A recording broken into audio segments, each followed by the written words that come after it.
20% от смъртността на българина е...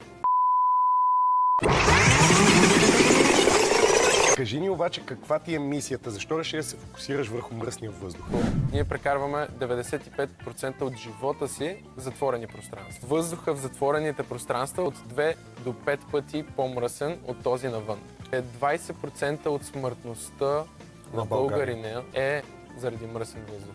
Което нали, е много плашно, не искам да сме в тази статистика. Забелязах още с първите ми прототипи, когато ги пуснах и работиха една вечер, някакси по-чист въздуха, по-остър един вид, така би го определил. Учвах още и разбрах, че ти се подобрява съня с до 30%. Подобрява ти се фокуса, докато работиш пак около 25%.